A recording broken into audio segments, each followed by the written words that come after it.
شبهة الحكم بغير ما أنزل الله، فيقولون إن هؤلاء الحكام يحكمون بغير ما أنزل الله، وهذا كفر، لأن الله عز وجل قال: ومن لم يحكم بما أنزل الله فأولئك هم الكافرون. فيقولون نجد هؤلاء الحكام يحكمون غير الشريعة ويتحاكمون إلى هيئة الأمم المتحدة، وهذا حكم بغير ما أنزل الله، والحكم بغير ما أنزل الله كفر. والجواب عن هذه الشبهة من وجوه. الوجه الأول أنه ليس كل حكم ليس في القرآن والسنة حكما بغير ما أنزل الله، وإنما الحكم بغير ما أنزل الله هو الحكم بما يخالف شرع الله. فكثير من الأنظمة ليست من باب الحكم بغير ما أنزل الله، بل هي من الحكم بما أنزل الله، وذلك في الأنظمة التي تنظم حياة الناس ولا تخالف شرع الله، مثل أنظمة المرور وأنظمة الجنسية وأنظمة المخالفات والعقوبات التي لا تخالف شرع الله، كمثلا عقوبة من يتجاوز السرعة النظامية ونحو ذلك. وهذه الأحكام مطلوبة من الحاكم لأن فيها مصلحة الناس، وليست من الحكم بغير ما أنزل الله. الوجه الثاني أن هذه الآية ليست على إطلاقها بإجماع أهل السنة،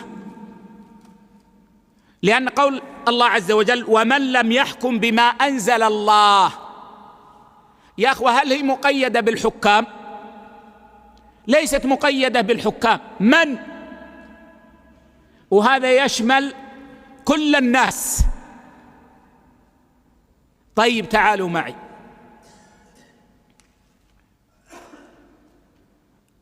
الذي يفعل المعصية هل حكم بما أنزل الله؟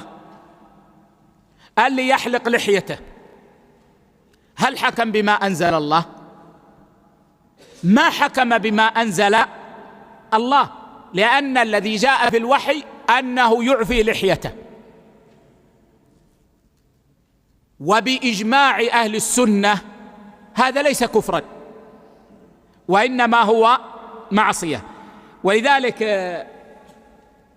الشيخ ناصر الألباني رحمه الله يقول مرة مررت بمسجد وصليت الجمعة، فكان الخطيب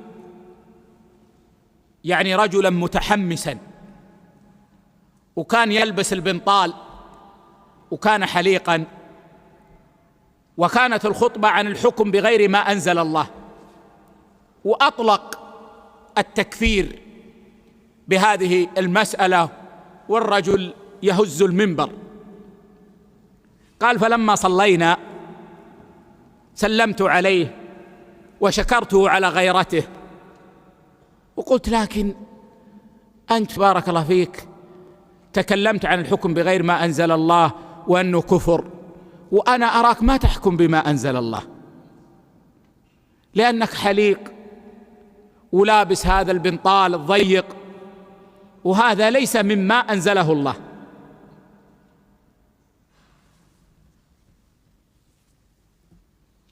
فالشيخ أراد أن يعلمه أن هذه الآية ليست على إطلاقها، ولذلك ذكر شيخ الإسلام ابن تيمية أن الحكم يدخل فيه حتى الحكم بين الصبيان في الكتاتيب، حتى المدرس الذي يحكم بين الصبيان في الاختبار يدخل في الحكم، وواجب عليه أن يعدل، وإذا لم يعدل بين التلاميذ زاد هذا درجة لأن والده زميلهم في المدرسة، ولا هذا ولد رجال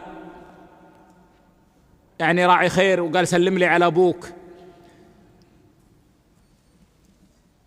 هذا ما حكم بما أنزل الله بينهم، ما حكم بما أنزل الله بينهم، ولكنه ليس كفرا.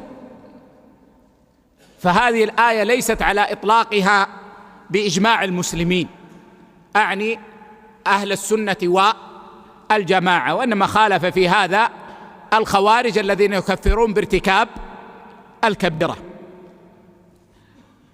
الوجه الثالث أنه لو سلمنا أن هذا الحكم خاص بالحكام، فإن الحكم بغير ما أنزل الله يتنوع إلى أقسام.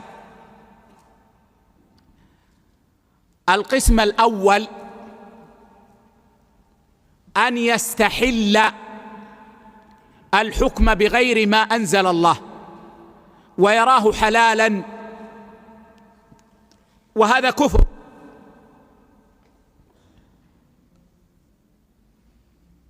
القسم الثاني أن لا يستحل الحكم بغير ما أنزل الله،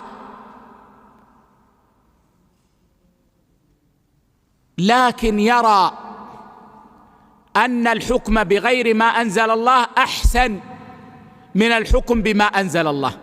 يقول يعني حتى لو ما قال هو حلال، لكن يقول هذه الأحكام المخالفة لشرع الله أفضل وأحسن من الأحكام التي في شرع الله، وهذا كفر. والقسم الثالث أن يرى أن هذه الأحكام مساوية لحكم الله، ويقول كلها سواء، المهم العدل، المهم العدل، حكمنا بشرع الله حكمنا بغير شرع الله كله سواء، المهم العدل، وهذا كفر. والقسم الأخير أن يحكم بغير ما أنزل الله لشهوة أو دنيا، ولا يرى أن هذه الأحكام أحسن أو مساوية لحكم الله عز وجل، فهذا كفر دون كفر، كفر دون كفر، بمعنى أنه ليس من الكفر الأكبر، وإنما هو كبيرة عظيمة من كبائر الذنوب ويخشى على صاحبه. وقد استقرأنا كلام السلف من زمن الصحابة إلى يومنا هذا، فوجدنا أن أكثر كلام السلف على النص على هذا التفصيل، على النص على هذا التفصيل، وأنه ليس الحكم بغير ما أنزل الله كفرا دائما. ووجدنا بعضهم أطلق الحكم ولكن يفهم من كلامه التفصيل.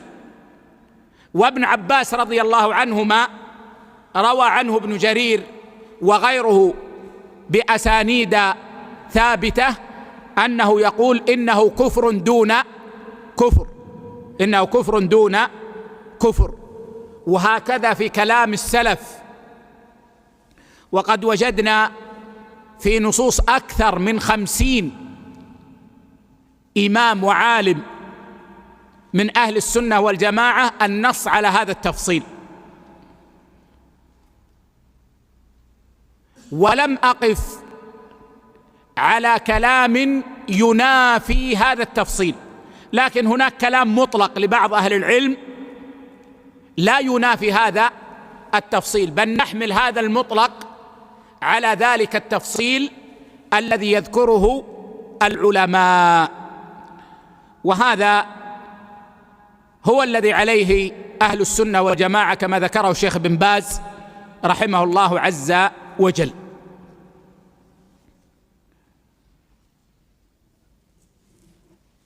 الوجه الآخر أنه لو سلمنا لكم أن هذا الحكم من النوع المكفر،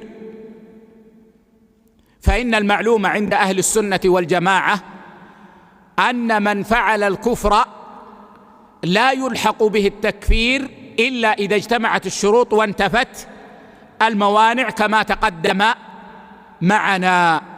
ونصوص العلماء في هذا الباب كثيرة جدا في الدلالة على هذا الأمر، وقد تقدم هذا معنا. وأما التحاكم إلى هيئة الأمم المتحدة ونحوها فهو داخل في هذه الأجوبة. ومن جهة أخرى أنه من باب عقد المعاهدات التي تجلب الخير للمسلمين وتدفع الشر عنهم، فإن هذا وسيلة من وسائل دفع الشر عن المسلمين، ولو لم يلتحق بها المسلمون لفاتهم دفع الشر بهذه الوسيلة، وليست من باب الحكم بغير ما أنزل الله سبحانه وتعالى.